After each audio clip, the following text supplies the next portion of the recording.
Collector గారు RDO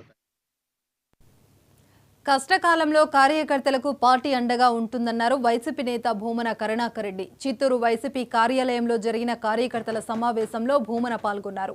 ప్రభుత్వానికి లొంగేవారు మనకొద్దన్నారు. 5 నెలలు పూర్తయిన ఒక్క హామీ అమలు కాలేదని విమర్శించారు. మహిళలపై పెద్ద ఎత్తున అఘాయిత్యాలు జరుగుతున్నాయని అన్నారు. వైసీపీ సోషల్ మీడియా కార్యకర్తలపై కూటమి ప్రభుత్వం కక్ష సాధింపునకు పాల్పడుతుందని అన్నారు. ప్రజల హక్కులను కాలరాసేలా ప్రభుత్వం వ్యవహరిస్తుందని విమర్శించారు. పవన్ కళ్యాణ్ వ్యాఖ్యలు ప్రభుత్వం అసమర్థతకు నిదర్శనమన్నారు.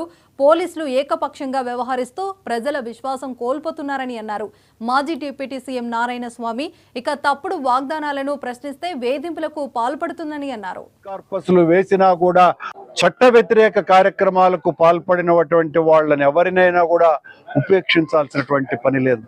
7 సంవత్సరాల లోపు శిక్షలు పడేటువంటి కేసులు ఏ ఉన్నా కూడా సుప్రీంకోర్టు డైరెక్షన్స్ ఆదేశం ప్రకారం వాళ్లను పోలీస్ స్టేషన్లలోనే బెయిల్ ఇచ్చి పంపవలసినటువంటి అవసరం ఉన్నది అన్న కనీసమైన పరిజ్ఞానాన్ని కూడా పక్కన పెట్టేసి వాళ్ళ మీద రాజద్రోహం కంటే కూడా పెద్ద ఎత్తున కేసులు బనాయించి రోజులకు తరబడి పోలీస్ స్టేషన్లలో వాళ్ళను ఉంచి హెబియస్ కార్పస్లు వేసినా కూడా వాళ్ళు మా దగ్గర లేరు అని చెబుతూ ఆ తర్వాత వాళ్ళను ప్రొడ్యూస్ చేసి చాలా పెద్ద కేసులు బనాయించి వాళ్ళనందరినీ కూడా జైళ్ళల్లో పెట్టి ఆనందపడాలనుకుంటే ఈ ఆనందం ఎక్కువ రోజులు కొనసాగదు.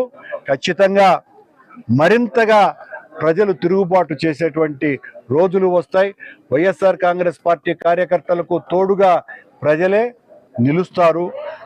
మీరు ఏదైతే తప్పుడు వాగ్దానాలు చేసి అధికారంలోకి వచ్చారో అవి నెరవేర్చకపోతే ప్రజల తిరుగుబాటు తప్పదు. చట్ట వ్యతిరేక కార్యక్రమాలకు